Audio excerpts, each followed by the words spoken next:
Hello everyone, welcome back to my channel. आज मैं आपके लिए लाया हूँ एक नई वीडियो जिसमें मैं आपको सिनेरियो मैनेजर के बारे में बताने जा रहा हूँ। तो जैसा कि आप मेरी स्क्रीन पर देख सकते हैं, scenario manager is a what if analysis tool available in the Excel that work on different scenarios. यानी ये जो सिनेरियो मैनेजर है, ये डिफरेंट डिफरेंट सिनेरियोज पर वर्क करता है। यानी अगर आप किसी डेटा को एनालाइज करना चाहते हैं तो ये क्या करेगा, डिफरेंट डिफरेंट सिनेरियो को बनाकर आप उसको एनालाइज कर सकते हैं। जैसे कि हम एक एग्जांपल लेते हैं। तो जैसा कि आप मेरी स्क्रीन पर देख सकते हैं कि यहाँ पर मैंने एक सिनेरियो बनाया हुआ है। मुझे क्या करना है, 5 लाख रुपीज़ का लोन लेना है। और जो HDFC बैंक है उसने मुझे बताया है कि जो रेट ऑफ इंटरेस्ट है वो 13% है। तो मैंने यहाँ पर 13% लिख दिया और यहाँ पर प्रिंसिपल अमाउंट लिख दिया। अब ये है टर्म्स। टर्म्स का मतलब है कि कितने मंथ में आपको उस पेमेंट को करना है। तो मान लीजिए मुझे 60 मंथ में इस पेमेंट को क्या करना है, बैंक को रिटर्न करना है। तो उसी के हिसाब से हमने यहाँ पर EMI कैलकुलेट कर ली कि पर मंथ हमें कितना पैसा बैंक को देना है। लेकिन अलग अलग बैंक में जाने के बाद मुझे पता चला कि वहाँ पर अलग अलग रेट ऑफ इंटरेस्ट है। तो मैं पहले क्या करना चाहता हूँ, अपने डेटा को एनालाइज करना चाहता हूँ कि मुझे कहाँ पर फ़ायदा होने वाला है, तभी मैं जाकर लोन लूँगा। तो मैंने क्या किया, एक सिनेरियो बनाया। सिनेरियो बनाने के लिए मैंने क्या किया, डेटा पर गए। डेटा पर जाने के बाद यहाँ पर आपको दिख रहा है व्हाट इफ एनालिसिस। यहाँ पर क्लिक करेंगे। क्लिक करने के बाद में यहाँ पर आपको एक ऑप्शन दिख रहा है सिनेरियो मैनेजर। इस पर क्लिक करेंगे तो अलग अलग बैंकों के सिनेरियो मैंने बनाए हुए हैं। सबसे पहले HDFC बैंक पर क्लिक करते हैं और यहाँ पर 100 पर क्लिक करते हैं। तो आप देख सकते हैं कि यहाँ पर रेट ऑफ इंटरेस्ट जो है वो 12% दिया हुआ है। और 60 मंथ में पर मंथ मुझे क्या करना पड़ेगा, 11,122 रुपीज़ देने पड़ेंगे। अब SBI का देखते हैं। SBI पर क्लिक करते हैं एंड 100 बटन पर क्लिक करते हैं। तो यहाँ पर 9% इंटरेस्ट रेट है और आपको पर मंथ क्या करने, 10,379 रुपीज़ देने हैं। अब हमें ICICI बैंक का देखना है। तो ICICI बैंक पर क्लिक करेंगे, 100 पर क्लिक करेंगे तो 11% का इंटरेस्ट रेट है और यहाँ पर EMI कैलकुलेट हो गई है। अब अगेन क्या करेंगे, एक्सिस बैंक पर क्लिक करेंगे एंड 100 बटन पर जैसे ही करेंगे तो यहाँ पर आपको 13% का इंटरेस्ट रेट मिलेगा और EMI आपकी ये दी हुई है। तो इस तरीके से आपको बार बार फॉर्मूले लगाने की ज़रूरत नहीं है। एक ही जगह आप क्या कर सकते हैं, डिफरेंट डिफरेंट सिनेरियो को बना सकते हैं। और इसका फ़ायदा ये भी है कि अगर आप इन सिनेरियोज को कंपेयर करना चाहते हैं तो आप जैसे ही समरी बटन पर क्लिक करेंगे और जैसे ही ओके बटन पर क्लिक करेंगे तो आप यहाँ पर देख सकते हैं कि आपकी एक समरी बनकर आ गई है कि आपको कहाँ पर फ़ायदा रहेगा। तो यहाँ पर देख सकते हैं, सबसे पहला है HDFC बैंक। वहाँ पर आपको पर EMI 12% है, रेट ऑफ इंटरेस्ट 12% है और आपको इतनी EMI पड़ेगी। अब देख सकते हैं SBI बैंक, यहाँ पर आपको क्या है, 9% का इंटरेस्ट रेट मिल रहा है और यहाँ पर आपको इतनी EMI पड़ेगी। अब ICICI बैंक का देख सकते हैं, यहाँ पर आपको 11% का इंटरेस्ट रेट पड़ रहा है और यहाँ पर EMI इतनी जाएगी। एक्सिस बैंक में देख सकते हैं, यहाँ पर 13% का इंटरेस्ट रेट है और EMI आपकी इतनी जाएगी। तो यहाँ पर क्या है, टोटल आपका यहाँ पर कैलकुलेट करके हमें ये पता चल गया कि ये वाला जो लोन है वो हमारे लिए क्या रहेगा, बेस्ट रहेगा। तो इस तरीके से आप सिनेरियो मैनेजर का यूज़ कर सकते हैं। तो मैं आपको बताने जा रहा हूँ कि ये सिनेरियो आप कैसे बना सकते हैं।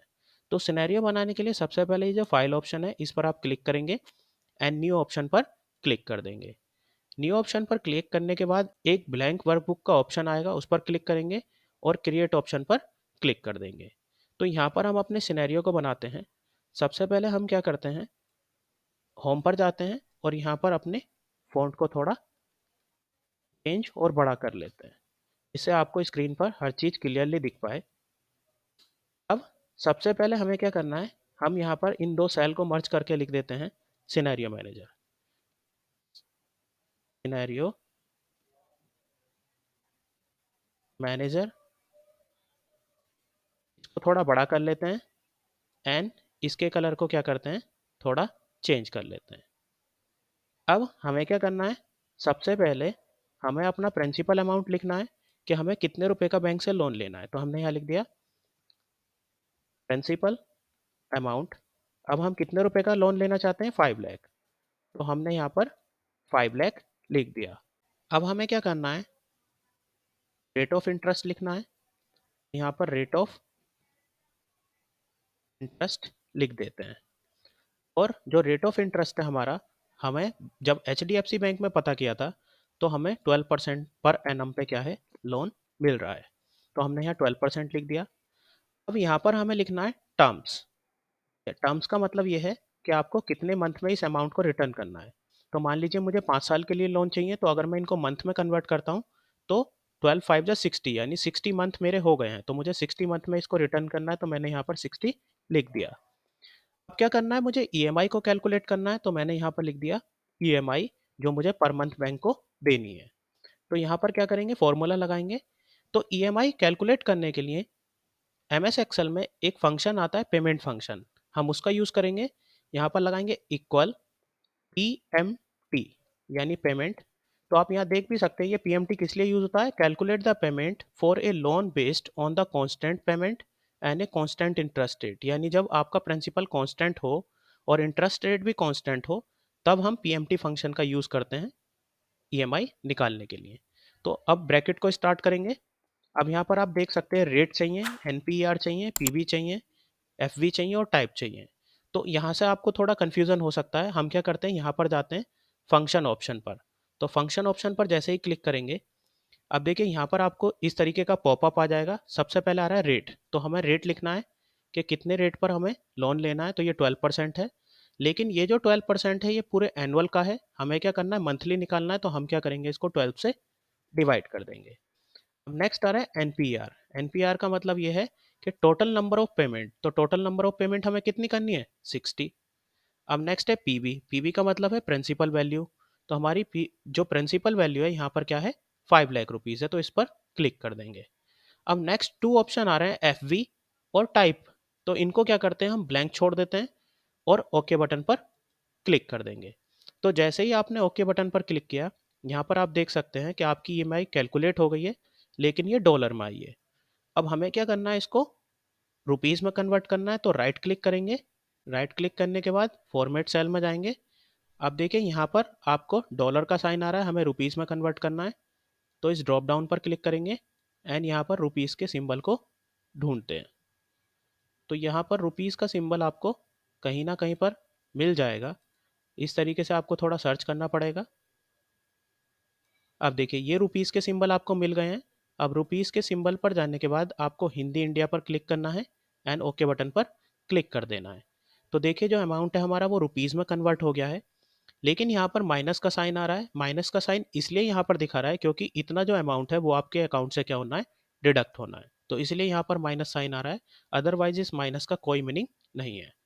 तो ये हमने एक सिनेरियो बना लिया। अब हम क्या करते हैं, इस सिनेरियो को सेलेक्ट करते हैं और बैंक के लोन के अकॉर्डिंग हम क्या करते हैं, सिनेरियो बनाते हैं। तो हम डेटा ऑप्शन पर जाएंगे। डेटा ऑप्शन पर जाने के बाद यहाँ पर व्हाट इफ एनालाइज आ रहा है, यहाँ पर क्लिक करेंगे। क्लिक करने के बाद सिनेरियो मैनेजर आ रहा है, इस पर क्लिक करेंगे एंड क्लिक करने के बाद यहाँ पर एक सिनेरियो बनाएंगे जिसके लिए हमें ऐड ऑप्शन पर क्लिक करना है। अब यहाँ पर सिनेरियो का नेम देना है, तो हम यहाँ लिख देते हैं, ये जो सिनेरियो था ये एचडीएफसी बैंक का था, तो हमने यहाँ लिख दिया एचडीएफसी बैंक। ये कह रहा है चेंजिंग सेल, तो चेंजिंग सेल पे अभी हम इनको हटा देते हैं।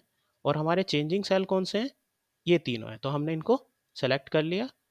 यहाँ पर कमेंट कमेंट आप देना चाहते हैं तो दे सकते हैं, अदरवाइज ब्लैंक छोड़ सकते हैं। तो मैं लिख दूंगा फॉर एचडीएफसी और ओके बटन पर क्लिक कर देंगे। अब यहाँ से आपसे पूछ रहा है कि प्रिंसिपल यही रखना है, रेट यही रखना है और हमारा जो टर्म्स है वो भी यही रखना है। अगर आपको सेम रखना है तो आप ओके बटन पर क्लिक कर देंगे। तो देखिए हमारा एक सिनेरियो बन गया एचडीएफसी बैंक। अब हमें क्या करना है, सेकंड सिनेरियो बनाना है एसबीआई बैंक के लिए। तो ऐड बटन पर क्लिक करेंगे, यहाँ ऊपर की साइड दे देते हैं स्टेट बैंक ऑफ इंडिया। अब नेक्स्ट जो चेंजिंग सेल है वो हमें सेम रखने हैं, कमेंट में लिख देते हैं और एसबीआई। ओके बटन पर क्लिक करेंगे। अब देखिए जो हमारा प्रिंसिपल है वो सेम रहेगा, लेकिन जो रेट ऑफ इंटरेस्ट है वो हमारा 9% हो गया, तो हम यहाँ पर 12 की जगह 09 रख देंगे। टर्म्स हमें सेम रखनी है और ओके बटन पर क्लिक कर देंगे। तो हमारे 2 सिनेरियो बन गए। अब हमें थर्ड सिनेरियो ऐड करना है, तो हम ऐड बटन पर क्लिक करेंगे। अब बनाते हैं सिनेरियो आईसीआईसीआई बैंक के लिए। एंड चेंजिंग सेल हमें सेम रखने हैं, यहाँ लिख देते हैं कमेंट में और ICICI bank and okay button पर क्लिक करते हैं। अब यहाँ पर हमारा जो रेट ऑफ इंटरेस्ट है वो 12 की जगह 11% है, तो हमने यहाँ पर 11 रख दिया और ओके बटन पर क्लिक कर दिया। तो थर्ड सिनेरियो हमारा बन गया। अब हमें फोर्थ सिनेरियो बनाना है, तो ऐड ऑप्शन पर क्लिक करेंगे एंड फोर्थ सिनेरियो हमें बनाना है एक्सिस बैंक के लिए। यहाँ लिख देते हैं Axis bank, changing cell same रखने हैं, कमेंट में दे देते हैं for Axis bank, okay button पर क्लिक करते हैं एंड एक्सिस बैंक के लिए जो रेट ऑफ इंटरेस्ट है वो 13% है, तो हमने 13 रख दिया एंड ओके बटन पर क्लिक कर दिया। तो ये हमारे सारे के सारे सिनेरियो बन गए हैं। आप और भी सिनेरियो ऐड करना चाहते हैं तो आप कर सकते हैं। अब हम यहाँ पर देखते हैं क्या ये सिनेरियो काम कर रहे हैं या नहीं कर रहे हैं। तो सबसे पहले हम HDFC बैंक पर जाते हैं, शो बटन पर क्लिक करते हैं। तो अभी HDFC बैंक का ही ये सिनेरियो है, इसलिए यहाँ पर ये चेंज नहीं हुआ। अब SBI पर जाते हैं। अब देखते हैं यहाँ पर जो रेट ऑफ इंटरेस्ट है और EMI चेंज होती है या नहीं। जैसे ही शो बटन पर क्लिक किया, आप देख सकते हैं कि रेट ऑफ इंटरेस्ट 9% हो गया और EMI हमारी इतनी आ गई। अब ICICI के लिए चेक करते हैं। तो जैसे ही हमने इस पर क्लिक किया और शो किया, तो यहाँ पर देखिए रेट ऑफ इंटरेस्ट भी चेंज हो गया और EMI भी हमारा चेंज हो गया। सेम एक्सिस बैंक के लिए चेक करके देख सकते हैं। तो एक्सिस बैंक पर गए एंड शो बटन पर हमने क्लिक किया, तो रेट ऑफ इंटरेस्ट भी चेंज हो गया और हमारी EMI भी चेंज हो गई है।